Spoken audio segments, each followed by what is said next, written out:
Hi friends, welcome back to my channel క్యూన్ fashion and cooking vlogs. ఈరోజు మనం రాగి సంగటి చికెన్ కర్రీ ఎలా తయారు చేసుకోవాలో చూద్దాం రండి.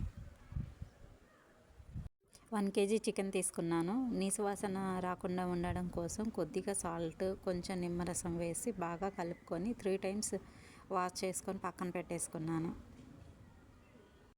స్టవ్ మీద బండి పెట్టుకొని కొద్దిగా ఆయిల్ వేసుకోవాలి. ఆయిల్ హీట్ ఎక్కాక ఉల్లిపాయ ముక్కల్ని వేసుకొని బాగా కలుపుకోవాలి.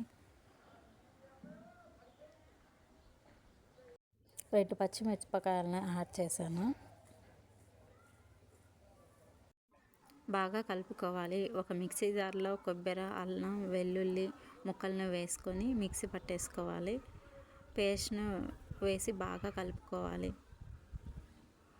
బాగా గోల్డెన్ కలర్ వచ్చేంత వరకు వేయించుకోవాలి. బాగా కలుపుకోవాలి. గోల్డెన్ కలర్ అనేది వచ్చేసింది. కొద్దిగా కొత్తిమీర యాడ్ చేసుకున్నాను. 2 టమాటో ముక్కల్ని యాడ్ చేశాను. కొద్దిగా పసుపు యాడ్ చేశాను. 3 స్పూన్ల కారం వేసుకున్నాను. కొద్దిగా సాల్ట్ యాడ్ చేశాను సరిపడినంత. బాగా మిక్స్ చేసుకోవాలి. బాగా మగ్గనివ్వాలి. మగ్గిన తర్వాత చికెన్ ముక్కల్ని వేసుకొని బాగా మసాలా అంతా వాటికి పడేలాగా, చికెన్ ముక్కలకి పడేలాగా బాగా కలుపుకోవాలి. పచ్చివాసన పోయేంత వరకు బాగా మగ్గనివ్వాలి.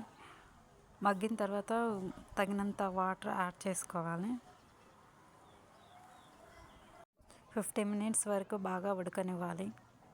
ఉడికిన తర్వాత 1 స్పూన్ ధనియా పౌడర్, కొద్దిగా కొత్తిమీర వేసుకొని ఉడకనివ్వాలి.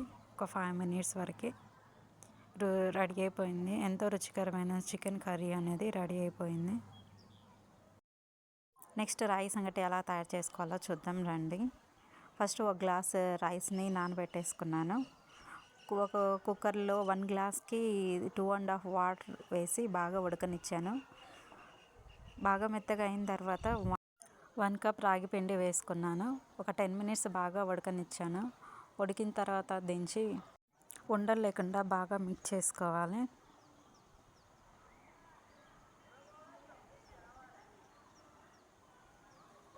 రెడీ అయింది. ఎంతో రుచికరమైన రాగి సంగటి అనేది రెడీ అయిపోయింది. చాలా అంటే చాలా టేస్టీగా ఉంటుంది.